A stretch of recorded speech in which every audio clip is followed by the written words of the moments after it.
Hey everyone, welcome to The Zest, the official podcast of Orange Coast Magazine. I'm Chelsea Ranieri, and today's guest is a Sports Illustrated rookie model and was featured in the May 2024 swimsuit issue at age 57. She's also a doctoral degree holder, a retired associate dean, and she consults at Cal State Fullerton. Thank you so much for being here today, Nina Cash. Thank you for having me, Chelsea. Of course. I had so much fun researching your story, and I loved the different stories that you shared about your family. I read that your brother was the first Filipino community college president in the country. Yes, of two community colleges, for the California state system. Wow. So he was the first doctor in the family, and I'm the second. We're like the bookends. Oh my God. Yeah, he's the oldest and I'm the youngest, so we're the bookends. Oh, that's awesome. I read in an article that you shared recently about your dad and a Japanese soldier. Do you mind retelling the story? Oh, not at all. So my dad, he is a veteran, was a veteran of World War II, Korea, and Vietnam. And prior to that, he was in the Philippine-Japanese conflict, and it was a couple of years right before World War II. You could probably hear my dogs are singing in the background. They know that we're on the podcast. My dogs do the exact same thing. So my dad, he is a 3-war veteran, but again, prior to that, he, was in the Philippine conflict. He was a guerrilla. And one day he was summoned to his commanding officer's hut in the Philippines, and he was ordered to execute a Japanese soldier that they had just got let me rephrase that. He was sorry. I think my dogs got me a little bit fumbled. No, there. You're good. I'm thinking as they were like somebody out in my garden. But no, so my dad was called to his commander's hut because they just captured a Japanese soldier, and the order was for my dad to kill this Japanese soldier, which was horrible, right? My dad's 17 years old, and this Japanese soldier was also about 17 years old. And so when the commander left, my dad looked at this soldier, again, the same age as my dad, and it's like, in his mind, he said, I cannot do this. So he let that Japanese soldier run into the jungle. And so my dad shot 2 gunshots up in the air. Fast forward to 2 weeks later, my father and a couple of his fellow soldiers were captured by the Japanese. And as fate would have it, they were lined up to be executed. And the person that was going to come out to execute them was the person that my father was supposed to execute 2 weeks prior. God. Yeah. And so the soldier looked at my dad, let my dad go. But then sadly, when my dad was running in the jungle, my dad heard a couple of shots, and obviously. Oh, no. And so, I look at those stories of what my dad went through at a young age, and then also, World War II, Korea, and Vietnam. And I think, listen, modeling in a bathing suit in the cold, nothing, okay? That's like a first world problem. So, yeah. Wow. Well, you come from a line of really inspiring people, and you are clearly no exception to this. But I read that you were scouted originally for modeling in high school. Did you pursue it back then too, or? I would have loved to. I was on, so Bullock's, for those of you who are kind of old like me, Gen Xers, there was a store called Bullock's, and they had what was called 17 campus board. So they picked like a senior from each of the surrounding high schools in that area to be on their campus modeling board. And so we did some, tea room modeling, because they had this fancy tea room on the 4th floor. And we did that. But no, my parents wouldn't allow me to do any kind of formal modeling with an agency until after I graduated high school. So, so after I graduated high school, a friend of mine, she had already been with LA Models, and suggested that I check them out, and got signed with LA Models, and did the modeling thing for just a little bit in my early 20s, and then fell in love, got married, had a baby, and then, had to do the whole mom life family thing. And I chose that. So that's amazing. And I read that. So 10 years after you graduated high school, you got your bachelor's, and then 10 years after that, you got your master's, and then you got your doctorate at 55. What made you initially want to go back to school? Well, it was a kind of a happy coincidence that, once I decided that, I had to get a quote unquote real job to Mhm. raise my family, I fell into higher education. Well, actually, I fell into education. I started working Mhm. for the Long Beach Unified School District, and then just really enjoyed it. And having an older brother, right, who was also in education at the time. He was working for community colleges. He wasn't a dean yet, but he was a counselor, and then also associate dean, and then he became president. uh, Oh, he was a great role model for me. So I just started to dive into that whole education field and workforce development. And yeah, just wanted to do that route. And it was really, really great. And in order to move up on the ranks in higher education, we have to mhm. have and possess higher education credentials. So degree. Right. And so I went back to school as a full time working single mom and got my Wow. bachelor's. And then when I was working for a university, I went back and got my master's. And then when I was an associate dean, or actually before I was an associate dean, I got my doctorate. So Wow. Where were you an associate dean at? I was an associate dean at Cal State LA. So, Wow. yes, I Amazing. worked at Cal State Long Beach, Cal State LA, Cal State Fullerton, and now I'm Yes. consulting at Cal Poly Pomona. Oh So my God, everywhere. yeah. I read so you worked in higher education and workforce development for 30 years, and your students, like yourself, were mostly returning adults.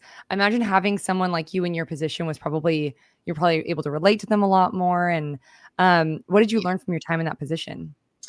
Well, that's my passion, and I think that's why I'm still consulting. So, the area of my expertise is returning adult students and continuing education. So, my focus was returning adult students who were either wanting to come back to get their first degree, their Mm. associates, or their bachelor's, or maybe somebody who actually had a lot of credits but never finished their bachelor's.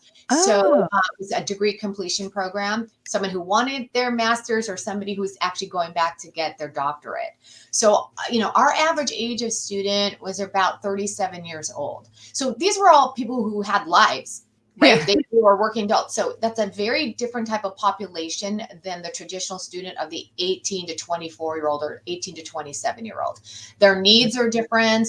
How we need to craft and offer the degree programs and the training programs is completely different than the Oh, traditional route. Yeah. how do you craft them a little differently? Well, they're offered on the weekends. They're Oh. consolidated. They're online. This is, so just in a nutshell, the traditional university, the way one earns credits, right, to move on to Mhm. the next course, to finally earn enough credits for a degree, is based on the Carnegie model of education. And Okay. if and a lot of people don't know this, and I didn't, I was guilty of this, but when I did my research for my doctorate, the Carnegie model unit of education was built solely on how to calculate faculty retirement. It Huh. was not, no, Oh. students were not in that realm of trying to figure out how we can craft this education for students. It was all based on faculty retirement. That's why you see Interesting. class. Yeah, it's very interesting. That's why you see classes are like a semester class. We'll just swap the semesters are 45 hours, right? In a semester Uh-huh. constitutes a course. And so you have to, master that course content and get all the knowledge and skills you can in that 45 hours. If not, what happens? You have to take that class again and pay more money. Oh. Oh my Right? God. So it's very eye opening for me. So one of the things that we do, one of the things that my dissertation is on, is about competency based education, whereby we don't calculate someone passing or earning credits, if you will, based on their butt sitting in the classroom for Yeah. 45 hours and passing a test. It's based on one's mastery of the content. So prove your competency and then you can move on to the next course. In That other makes words, so much more sense to me. right? So Yeah. the example I would give is like, like a registered nurse, right? Who wants to get her bachelor's. Are you really going to have that registered nurse who's been working as a nurse for 20 years take the very basic courses in Right. anatomy, right? Right? For 45 hours. If they Jeez. can prove competency, that, either by assessment or test created by the faculty, right? It's going to Yeah. be faculty driven in that aspect. Why not allow them to do that, pass it, and then if they need more time in another course to become competent, or to prove mastery, and they might need more than 45 hours, then allow them to have more time than that. So Yeah. yeah, that's my passion. Kind of want to flip the switch on No, the I love that. I 12. I had no idea about any of that, and that all makes so much more sense. It seems like a much more forgiving way to learn rather than just like um A's and credits and all that stuff. Well, Yeah. yeah, and just putting everybody in a box, and everybody must learn the same way. Right, exactly. We all 100%. don't. Yeah. Right. So tell me about the volunteer work you've done with Get Safe, which I believe is based in Orange County? It's based in Orange County. Awesome. Yeah.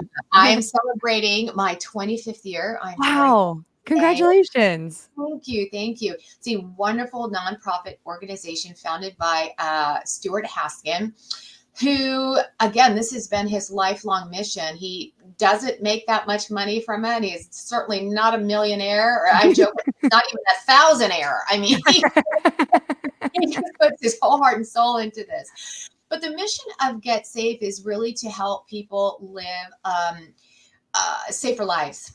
Safer lives. And we have different types of training programs that include survivors of sexual assault, violence. We work with all ages, from children to senior citizens. We do prevention education as well. We work with police officers. We work with firefighters. We work with colleges and universities and students, businesses, about workplace safety. One of my specialties is the intellectually and developmentally disabled population, IDD population. Uh-huh. And that's one of the programs that I helped develop about 25 years ago. Wow. And so it just helps out population who are 10 times more likely to be re-victimized than the quote unquote, normal population when it comes to crimes and various crimes at that. So, yeah. Wow. That's incredible. 25 years. 25 years. Yeah. Wow. 1999, I started it. Wow. That's Yeah. amazing. And Yeah. okay, this is a side note. And before we get into the Sports Illustrated story, I read that you were a regular dancer on Dick Clark's American Bandstand in the 80s. I know who Dick Clark is. I'm not sure if I know what the show is. Can you explain to the millennials and the Yes, letters are Have It Explained and the Z yeah. story. Okay, so American Bandstand was a dance show, Uh-huh. and it highlighted all like the up and coming rock bands and singers, and it was so much fun. And there was, groups of kids that would come on the show and dance all the latest songs. And I was lucky enough to my last year in high school, and then beginning of college, my junior college years, I was able to dance on the show with my brother, and we were like the brother sister team, and we had so much fun, so much fun. I saw so many bands, I can't even tell you, but maybe the millennials and the Gen Zs might not know, but I mean, Culture Club, Madonna, What? like the just the Bangles, the list goes on, and like up close and personal. It was before MTV, and I can't remember now what the MTV show was that everybody watched. It was with Carson. He hosted it. Oh, yeah. I know what you're talking about. I know. I'm Yeah. also forgetting. Yeah. Oh I'm my blanking. God, how cool. Yeah, Did so you get to meet any of the bands? oh yeah. Oh Mm-hmm. my God, what a dream. Absolutely. It was so much fun. So much. And I Wow. have a story about Janet Jackson, and Oh, tell me, yes. we're the same age, Janet Jackson and I. And of course, this is when she just started coming back out, and she was hot. She was so good. And I remember taking a break, and I was going to go outside. I didn't know that her limousine was there. So when I opened the door, I bumped her in the head. Oh my God. Was she upset or was she cool about it? Not at all. She is just what you see on TV. She was so kind and just Oh, fazed by it, was making sure I was okay, because I was more flustered than anything. Like, I'm so sorry. She was just gorgeous, and still is. Still is. oh, that makes me happy that she was nice and not like mean about it. Yeah. Okay, so you retired in June 2022, and later that year, you and your husband took a trip to Australia. So tell me about the fortuitous bathing suit hunt. Oh my gosh. Okay. This is so funny. Even yeah, I think about it and I still giggle on the inside.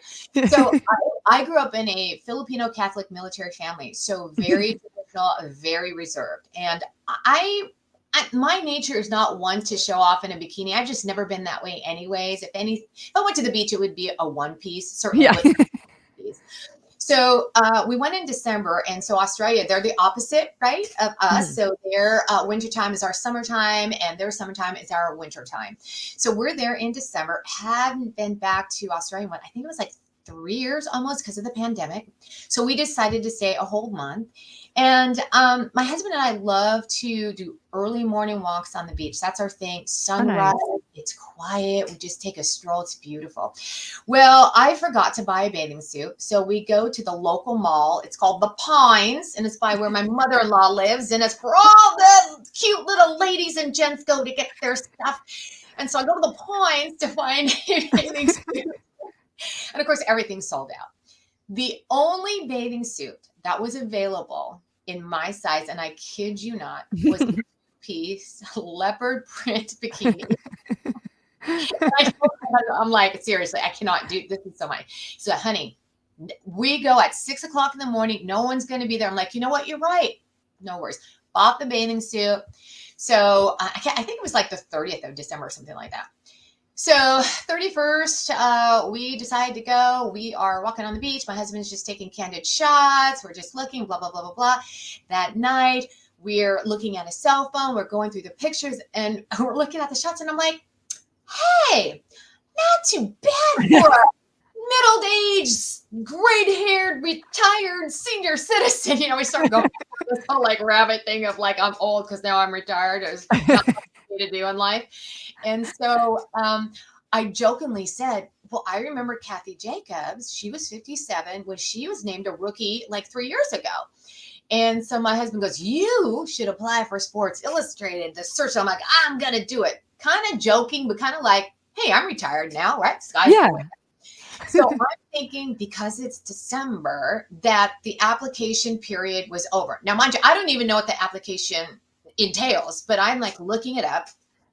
Come to find out, SI Swim, they extended the application to Oh my January. God. What are the odds? What are the odds? It's like the stars aligned. Yeah. I quickly looked at like an example application from someone who did it last year, and it was totally professional. I'm like, No. and I'm like, okay, we have zero time to do this.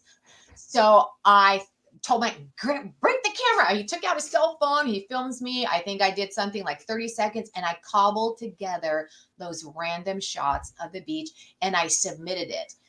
Kid you not, Chelsea, kind of forgot about it, right? Because that was just a fast thing, blah, blah, blah, blah, blah. 3 months later, I get an email from Sports Illustrated. Congratulations, Nina. You've made it to the top 24 out of thousands of entry. And I'm thinking my husband's pulling a prank, or certainly my kids. I'm like, no, this is not, no way. And sure enough, it was real. It was true. So Wow. made it to top 24, then top 12 after the interview process, and then top 7, and then a rookie. Yeah, pinch me. Would have never thought. And they had you guys do a runway competition, right? And like I've done a runway thing a long time ago for like a work thing. It is Yeah. so much harder than what it looks like. Like they were like, you need to slow down, walk slower than you think. And I watched the video later and I'm just like sprinting down this runway. How was it for you? Well, okay, so again, a first time doing anything like that, and in a bathing suit. Okay, let's be real. Right? And it's a bikini too. Yeah. I was more nervous for that than when I had to defend for my dissertation, right? Oh my God. I was like, oh my God. What I will say is that everybody was so kind and so encouraging. And I just thought, you know what? I'm owning this. I am so fortunate to be given this opportunity. Out of all of these women who applied, I'm here. Yeah, I could be their mother. I can't. I'm as old as pretty much everybody, but I'm still here. But another thing that I haven't really said much in talking to folks, but it was almost to the day, a year to the date, that I stepped out of my office and shut my door from the university for the last time. a year to almost the date, I was walking onto the catwalk at Sports Illustrated in Miami. And I was Oh like, my God. it's like That's what a difference a year makes, right? Is that yeah. crazy? I just, yeah, It was meant to be. It literally was meant to be. I think the stars aligned. Yeah.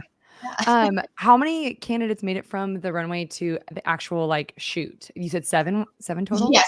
Yeah. So it started with 24, then we all had interviews. They narrowed it down to 12, then they narrowed it down to 7. And then from the 7, they were going to pick just one rookie, but they ended up picking all 7 of us. And that was the Oh, first wow. time in the history. And we were all so stoked because we all kept talking about how wonderful it would be if we could just all celebrate the victory together. Aw, And it came true. So that's nice. it was amazing, just amazing. Were you guys all on the same plane to Portugal? No, Oh, no. really? You're in different Everybody shot in different places. So What? we all did not, yes, it's all kept a very, very big secret. Yeah, yeah. I didn't even know until maybe, I think it was a week and a half before I was scheduled to go to Portugal. Yeah, they keep it under wraps and rightly so, right? They don't want anything to be, let Yeah. out of the bag so quickly.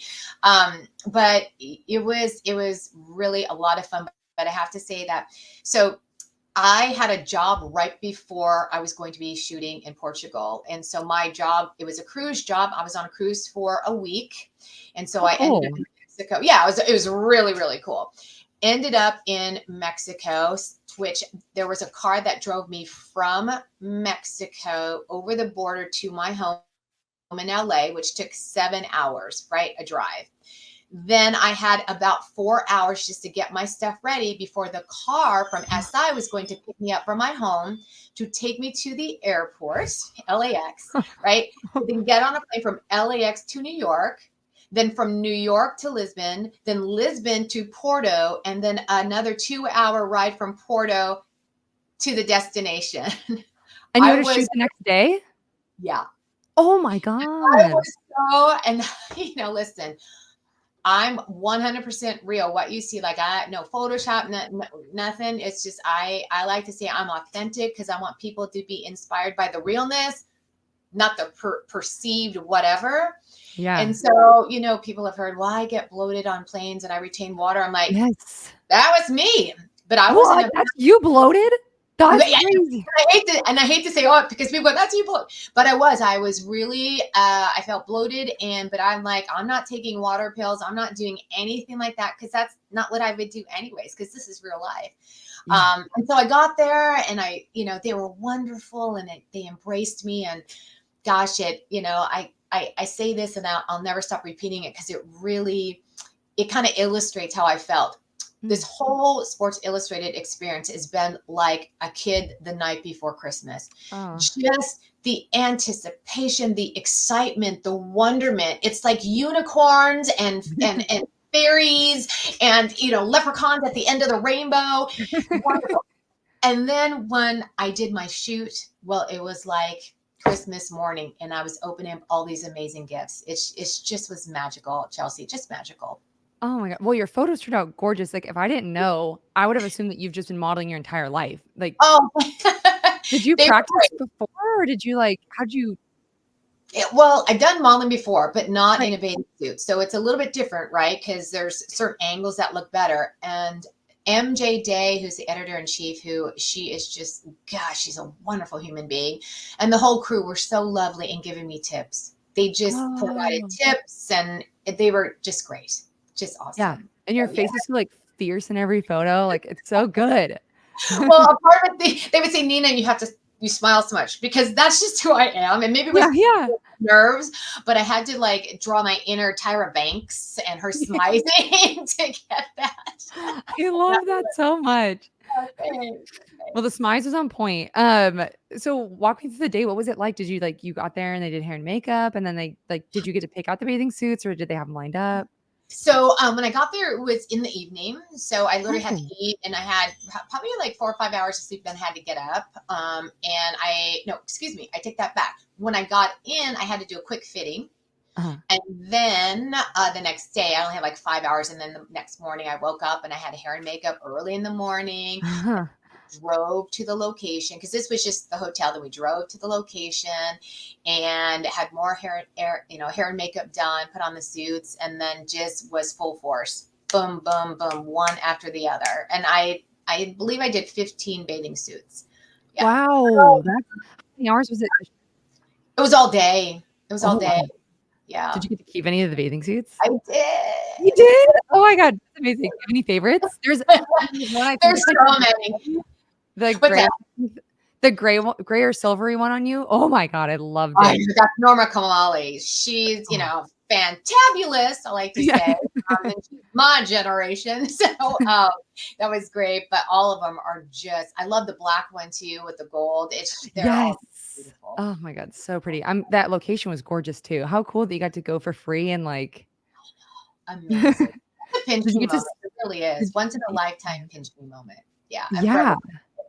Did you get to stay for a long time afterwards or a few days afterwards or was it? No, because I was booked on Oh, something else. So I immediately, the next day after the shoot, I was on a plane coming back. no way. Wow. Yeah, Quick so turnaround. it was a whirlwind. Yeah. Yeah. So you, as a person living with type 2 diabetes, how do you hope that your photo shoot influences the way people think about it? Oh, thank you for asking that question. Yeah. I think, people look at me and they don't think I have diabetes. They're always shocked, like, wait, you have diabetes? Because they think diabetic people are overweight. They Mhm. don't take care of themselves. They don't exercise. They eat poorly. That couldn't be, nothing like me, right? I'm the polar opposite of that. Yeah. I eat pretty well. I eat anything I want, but in moderation. I just don't go overboard. My husband Mhm. knows I love ice cream and strawberry pie, and he knows I could probably eat it, all of it in one sitting, but I won't. And I don't. Um, I just hope that by me, being in Sports Illustrated and other things that I've done, just shows the diabetic community and shows other people that, this is what diabetes looks like. Mhm. And it's not just that of what I just said, a person that's overweight and whatnot. And then also to my fellow persons that who do have diabetes, the sky's the limit for you too. You can do anything. Yeah. Don't be limited by what people say just because of your quote unquote disability. Right. For all Definitely. intents and purposes, I have a disability because I'm diabetic, but I don't see it as a disability whatsoever. Yeah, my mom's actually she's always like bordering that. Oh, And she's like yeah. the healthiest person I know. I call her, she's like a, what do they call it? Almond mom. Like she, Oh, yeah. Okay. yeah. Like growing up, she was like, there, no sugar in the house. Like we didn't have the fun cereals, like just very like healthy and clean. And then, Yeah. so I was like, well, It's there you genetic. go. It's Yeah. genetic. Yeah, but it ran Mhm. on both. Well, yeah, it still runs on both sides of my family. So, and I Yeah. had gestational diabetes when I was pregnant with my daughter at 26. Oh, So knowing that it ran in my family, I was very conscious of the fact that most likely I would get diabetes when I was an adult. So I was always looking out for those particular signs. And in 2015, I had them all. And of course, I went to the doctor, and sure enough, did good. the test, and there you have it. So now I'll have to be on medication for the rest of my life, Oh just my God. because it's genetic. And Mhm. I still eat healthy, I exercise and do all the same things, but I still am diabetic. Right. Well, tell me about some of the ways that you stay in shape and stay healthy because your body's incredible. Like just Yeah. incredible. Well, I have to say genetics, right? Thank you, mom and dad, and my Yes. grandparents. Genetics. But I do try to exercise daily. And what do I mean by that? I don't have like a regime of like, I'm going to do my Peloton for half an hour. I'm going to walk on the treadmill. I'm going to do weights. I like to do what I'm in the mood for, whether it be the Peloton for an hour, whether it be weights, whether it's walking on my treadmill, whether it's walking my dogs. How about it's dancing? My husband and I love to dance, hence Oh. American Bandstand, and me Yeah. Dancing with the Stars one day. That would be awesome. That'd be amazing. That would be amazing. So I do that. And then eating wise, I always eat breakfast because I'm diabetic and I just need that. And it's a lot of protein, right? That can last throughout the day. I don't have big meals. I have Mhm. little meals throughout the day. I like to say that I'm grazing. I graze throughout the day. But Okay. my type of grazing is like carrots and celery and some cheese and some other proteins, but not like these, heavy meals of like mashed potatoes and a big steak and all that stuff. So What's the yeah. benefit of grazing versus having big meals?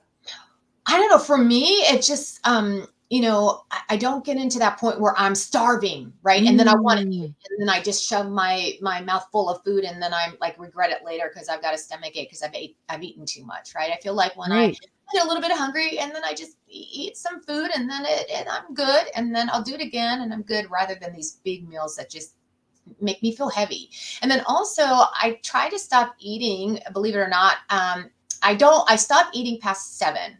I really make it an effort That's because a I feel good better. habit. Yeah, I feel better in the morning because I usually wake up about 5 o'clock. So I try to stop eating like around 6-ish is my target to stop eating.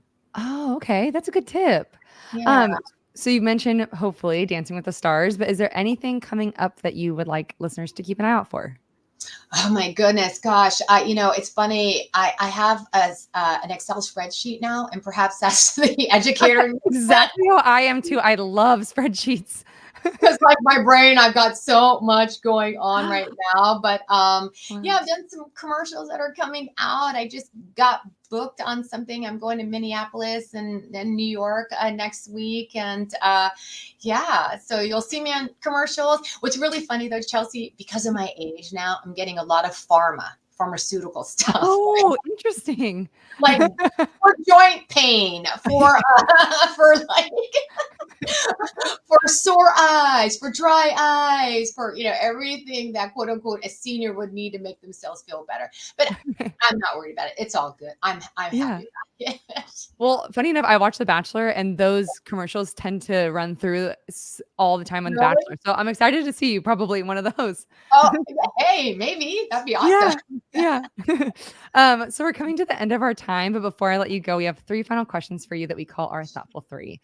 So, what advice do you have for people when they find themselves outside of their comfort zone?